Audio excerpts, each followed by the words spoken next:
Hopeful. Well said. I believe you have said the truth. Are we almost past the enchanted ground? Christian. Why art thou weary of the discourse? Hopeful. Not verily, but that I would know where we are. We have not but above 2 miles farther to go thereon.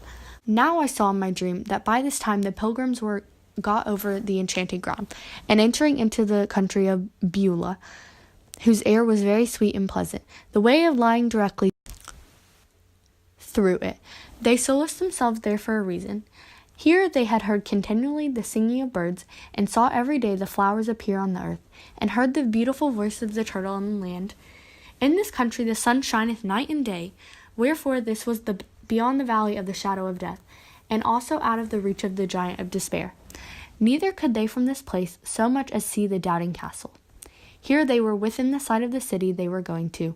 Also here they met some of the inhabitants thereof. For in this land the shining ones commonly walked, because it was upon the borders of heaven. In this land also the contract between the bride and the bridegroom was renewed. As the bridegroom rejoiced over the bride, so did the God rejoice over them. Here they had no want of corn and of wine, for in this place they were met with an abundance of what they had sought for in all their pilgrimage. Here they heard voices from out of the city, loud voices, saying, Say ye to the daughter of the Zion, Behold, thy salvation cometh. Behold, his reward is with him. Here all the inhabitants of the country called them, the holy people, the redeemed of the Lord, sought out. Now as they walked in this land, they had more rejoicing than in the parts more remote of the kingdom to which they were bound. But being a little strengthened and better able to bear their sicknesses, they walked on their way, and came yet nearer and nearer, where were orchards and vineyards and gardens, and their gates opened unto the highway. Now as they came up to these places, behold, the gardener stood in the way, to whom the pilgrim said, Whose goodly vineyards and gardens are these? He answered, They are the king's, and are planted here for his own delight, and also for the solace of the pilgrims. So the gardener had them into the vineyards, and bid them refresh themselves with the dainties. He also showed them there that the king's walls and the arbors were. He delighted to be, and they tarried in his and sleep. Now I further saw that betwixt them and the gate was a river, but there was no bridge to go over it. The river was very deep. At the sight, therefore, of this river, the pilgrims were much stunned. But the men that went with them said, You must go through, or you cannot come at the gate. The pilgrims then began to inquire if there was no other way to the gate, which they answered, Yes, but there hath not any, save two, to wit, Enoch and Elijah have been permitted to tread that path, since the fountain of the world, nor until the last trumpet shall sound. The pilgrims then, especially Christian, began to despond in their minds, and looked this way and that, but no way could be found by them. They could not help find that in the case, for they said that you shall find it deeper or shallower as you believe in the king of the place. Then they addressed themselves to the water, and entering, Christian began to sing, crying out to his good friend Hopeful. He said, I sink in deep waters. The billows go over my head. All of this wave goes over me. Then said the other, Be of good cheer, my brother. I feel the bottom, and it is good. Then said Christian, Ah, my friend, the sorrows of death have compassed me about. I shall not see the land that flows with milk and honey. And with that the great darkness and horror fell upon Christian, so that he could not see before him. Also here he in great measure lost his senses, that he could neither remember nor orderly talk of any of those sweet refreshments. When thou passest through the waters, I will be with thee, and through the rivers they shall not overflow thee. Then they both took courage, and the enemy was after, and still as stone, until they were gone over. Christian therefore presently found ground to stand upon, and so it followed the rest of the river, but was shallow. Thus they got over. Now upon the bank of the river, on the other side, they saw their two shining men again, who there waited for them. Wherefore, being come out of the river, they saluted them, saying, We are ministering spirits, sent forth to minister for those that shall be heirs of salvation. Thus they went along towards the gate. Now you must note that the city stood upon a mighty hill, but the pilgrims went up that hill with ease, because they had these two men to lead them up by the arms. Also they had left their mortal garments behind them in the river. The talk they had with the shining ones was about the glory of the place, who told them that the beauty and the glory was inexpressible. There, said they, is the Mount Zion, the heavenly Jerusalem. The talk they had with the shining ones was about the glory of the place, who told them that the beauty of the glory of it was inexpressible. There, said they, in the mountain Zion, the heavenly Jerusalem. the innumerable company of angels, and the spirits of just men made perfect. You are going now, said they, to the paradise of God, wherein you shall see the tree of life, and eat of the never-fading fruits thereof. And when you come there, you shall have white robes given. And your walk and talk shall be every day with the King, even all the days of eternity. There you shall not see again such things as you saw when you were in the lower region upon the earth, to wit, sorrow, sickness, affliction, and death. For the former things are passed away.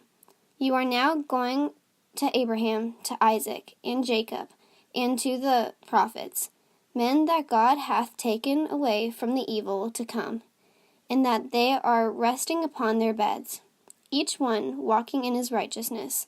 The men they asked, What must we do in the holy place?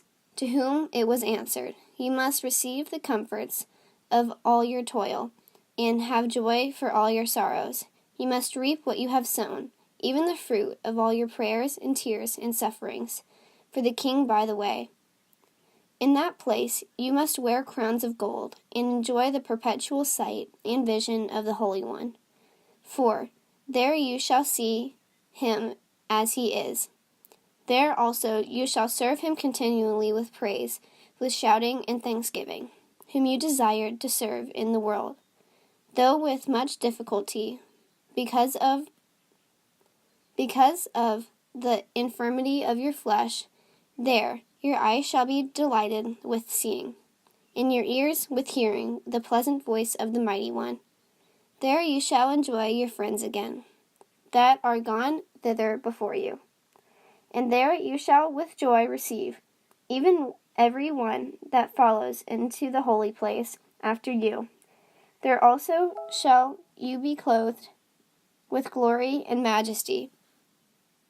There you shall also be clothed with glory and majesty, and put into the equipage fit to ride out with the King of glory. When you shall come with sound of trumpet in the clouds, as upon the wings of the wind, you shall come with him. And when he shall sit upon the throne of judgment, you shall sit by him. Yea, when he shall pass sentence upon all the workers of iniquity, let them be angels or men.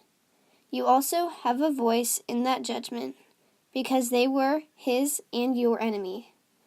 Also, when he shall again return to the city, you shall go to, and with sound of trumpet, and never be ever with him again. Skip this part real quick. Also, when he shall again return to the city, you shall go to, with sound of trumpet, and be ever with him. Just cut this part out, Annabella.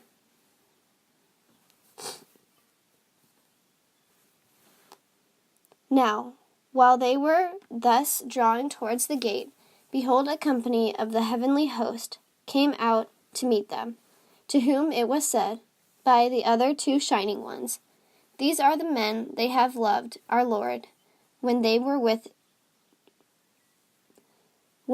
in the world, and that have fallen for all for his holy name. And he hath sent us to fetch them. And we have brought them thus far on the desired journey, that they may go in and look their Redeemer in the face with joy. Then the heavenly host gave great shout, saying, Blessed are they which are called unto the marriage supper of the Lamb. And there came also at this time to meet them several of the king's trumpeters, noises and loud, made even the heavens to echo with their sound. These trumpeters saluted Christian and his fellow with 10,000 welcomes from the world. And this they did with shouting, the sound of trumpet. This done, they compassed them round on every side. Some went before, some behind, and some on the right hand, some on the left, as it were to guard them through the upper regions, continually sounding as they went, with melodious noise, in notes on high, so that the very sight to them that could behold it, as if heaven itself was coming down to meet them.